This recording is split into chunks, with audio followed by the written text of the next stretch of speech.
Esta historia comienza en un lugar real. Una cueva que existe cerca de Paso Canoa, en Tuxtepec, Oaxaca.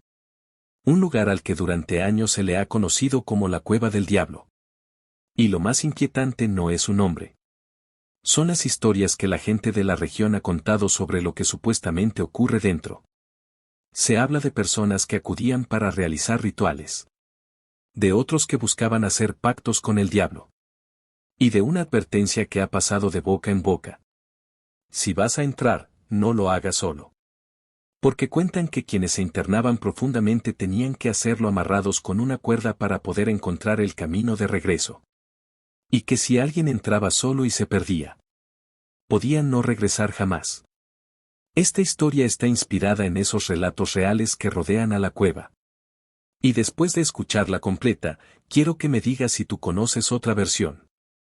Porque quizá las personas de Paso Canoa y Tuxtepec sepan cosas que nunca fueron escritas en ningún libro. Carlos había escuchado hablar de la Cueva del Diablo desde pequeño. Los adultos contaban historias sobre personas que entraban de noche. Algunos hablaban de veladoras encontradas entre las piedras. Otros aseguraban que allí se realizaban rituales. Y estaban quienes decían algo todavía más oscuro. Que algunas personas entraban buscando hacer un pacto. Dinero. Poder. Suerte. Protección. Nadie podía demostrar que algo sobrenatural ocurriera realmente allí. Pero había una advertencia que Carlos había escuchado desde niño. Si algún día entras, amárrate. La primera vez que la escuchó se rió. ¿Amarrarme para qué? La respuesta fue sencilla. Para que la cueva te deje regresar. Carlos nunca olvidó esas palabras. Años después decidió comprobar por sí mismo qué había dentro. 3 amigos fueron con él. Llegaron cuando comenzaba a oscurecer. La vegetación rodeaba el camino y conforme avanzaban, las conversaciones comenzaron a desaparecer. Finalmente llegaron. Frente a ellos estaba la entrada. Oscura. Silenciosa. ¿También tú crees esas historias? No sé si las creo. Pero póntela. Ataron un extremo alrededor de la cintura de Carlos. Los demás permanecerían cerca de la entrada sosteniendo el otro extremo. Carlos encendió su lámpara. Y entró. Los primeros metros fueron sencillos. Todavía podía distinguir la luz exterior. Después de varios pasos volteó. La entrada parecía más pequeña. Continuó. Cada movimiento producía un eco. Sus zapatos golpeaban las piedras. Tac. Tac. Tac.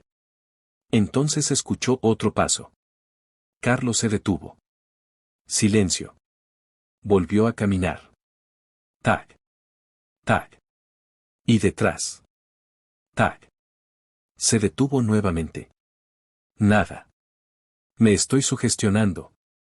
Continuó. Unos metros después encontró algo entre las piedras. Restos de veladoras.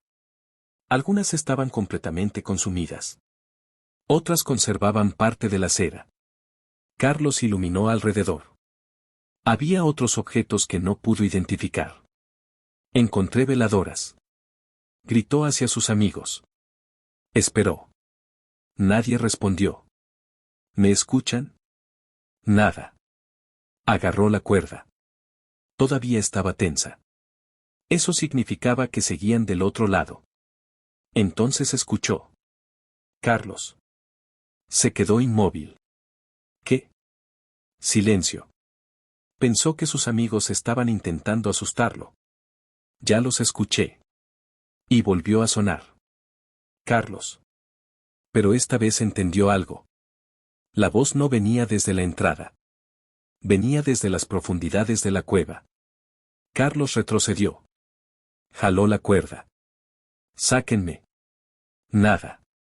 Volvió a jalar. Sáquenme. La cuerda perdió tensión. Carlos comenzó a recogerla desesperadamente. 1 metro. 2. 3. Hasta que encontró el extremo. La sostuvo frente a su lámpara. Ya no estaba conectado con sus amigos. Carlos comenzó a correr. O al menos pensó que estaba regresando.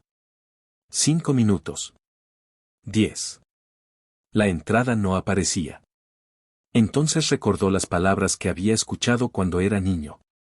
Si entras sin estar amarrado, puedes perderte y nunca regresar. Su respiración comenzó a acelerarse. ¿Dónde están? Escuchó una respuesta. Carlos. Esta vez reconoció la voz. Era uno de sus amigos. Estoy aquí. Carlos corrió hacia ella. Carlos. Cada vez parecía estar más cerca. Hasta que escuchó algo detrás. Carlos. La misma voz. Carlos se detuvo. Había escuchado exactamente la misma voz. Desde 2 direcciones diferentes.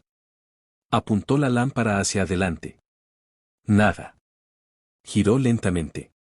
Oscuridad. Entonces su lámpara comenzó a parpadear. Una vez. 2. 3. Y se apagó. Carlos quedó completamente a oscuras. No podía ver sus manos. No sabía hacia dónde estaba caminando. Solamente escuchaba su respiración. Hasta que alguien volvió a hablar. Esta vez estaba muy cerca. Carlos. No respondió. Carlos. La voz parecía estar apenas a unos metros. Entonces recordó otra de aquellas advertencias. Si escuchas que alguien te llama desde dentro, no contestes. Carlos cerró los ojos. Permaneció completamente quieto. Y entonces sintió algo. Un tirón en la cintura. La cuerda. Alguien estaba jalándola. Carlos la agarró desesperadamente. Sáquenme. Comenzaron a tirar. Carlos siguió la cuerda. Caminó. Tropezó. Se levantó. Continuó. Hasta que finalmente vio algo. Luz. La entrada. Sus amigos estaban allí. Carlos salió prácticamente arrastrándose. ¿Qué pasó? Nadie respondió. Uno de ellos estaba sosteniendo la cuerda. Carlos comenzó a temblar. Gracias por volver a amarrarla. Sus amigos se miraron. ¿De qué hablas? Carlos señaló la cuerda alrededor de su cintura. La cuerda. Se había soltado. Nadie respondió. Hasta que uno de ellos levantó lentamente las manos. Sostenía algo. El extremo de la cuerda. Carlos. ¿Qué? Nosotros nunca volvimos a amarrarte. Carlos miró su cintura. Había una cuerda alrededor de ella. Después miró la que sostenían sus amigos. No era posible. Había 2. Nadie quiso regresar para averiguar de dónde había salido la segunda. Carlos se quitó aquella cuerda. La dejó frente a la entrada. Y todos se fueron. Pero antes de marcharse, Carlos volteó por última vez hacia la cueva. Y desde el interior escuchó. Carlos. Esta vez no respondió. La cueva del diablo es un lugar real y las historias sobre rituales, pactos y personas que se pierden forman parte de los relatos que se cuentan alrededor de este sitio. Los elementos sobrenaturales de esta narración no pueden presentarse como hechos comprobados. Pero quizá alguien que está escuchando esto conoce una historia verdadera ocurrida allí. Quizá alguien entró. Quizá algún familiar les advirtió que nunca lo hicieran. Si eres de Paso Canoa, Tuxtepec, Cerro de Oro o cualquier comunidad cercana, cuéntanos en los comentarios qué sabes de la Cueva del Diablo. Y si quieres que sigamos investigando historias reales, leyendas y lugares misteriosos de México, suscríbete y deja tu like. Pero sobre todo comenta. Quiero más historias. Si veo suficientes comentarios, habrá una segunda parte. Y recuerda algo si algún día visitas este lugar. Puedes llevar una lámpara. Puedes llevar una cuerda. Puedes entrar acompañado. Pero según cuentan los más viejos, el problema nunca ha sido encontrar la entrada. El problema es saber si la persona que sale de la cueva contigo es la misma que entró.